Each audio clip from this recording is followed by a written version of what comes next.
May mga nasa likod daw po ba ninyo na parang malaking mga tao kumbaga kung kaya kayo ay humuhugot ng ganyang katinding tapang? Kahit sinong tao, pag ang pinag-usapan dito, pamilya, nila, wala akong katatakutan sa kanila. Kung alam mo lang na buong pamilya ko, papatayin niya. Una sinabi ko sa kanya, okay lang, patayin mo ako, pero patayin mo buong pamilya ko. Hindi na pwede yan. Yun lang. Nadiskubreng buto ng tao ang ilan sa laman ng mga sako na naunang na-recover sa Taal Lake. Yan ay sa gitna ng paghahanap sa mga nawawalang sabongero. At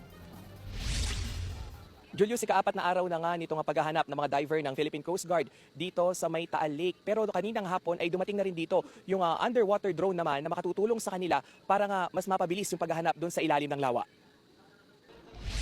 Alas 7 ng umaga kanina, nagsimulang sumisid ang mga diver ng Philippine Coast Guard sa umanay dumping site ng mga sabongero sa Taal Lake. Matapos ang 4 na oras sa pagsisid sa lawa, walang bagong ebidensya ang nakuha. Pero hanggang nitong Webes, umabot na sa 5 sako ang nakuha sa Ground Zero sa operasyon sa isang palaisdaan. Ang mga laman niyan magkahalong buto ng tao at hayop. Nadiskubre yan ng PNP sa inisyal nilang pagsisiyasat. May mga na-recover ng mga animal remains, may human, at mix-mix na ang ating mga tinitingnan ngayon. Para malaman kung buto nga ito ng mga nawawalang sabongero, isa sa ilalim ito sa DNA testing. Nakuha na ng DNA samples ang 12 sa mga kaanak ng mga biktima. Major breakthrough po yan because this will prove our earlier assumptions na talagang pinatay na talaga. Ngayon kung makakaroon po ng positive match, that would definitely be a closure. Hinihintay pa ang resulta ng forensic examination sa mga nakuhang buto. Dumating na rin sa Laurel, Batangas ang Remote Operated Vehicle o ROV na makakakuha ng mga larawan at video sa ilalim ng lawa. Malaking tulong ito sa mga diver na hirap makakita sa ilalim ng tubig dahil sa burak. Yan po ay pag-aari imanuntad ng Philippine Coast Guard. Initially, yan po ay naka-install sa isa sa mga malaking barko po natin.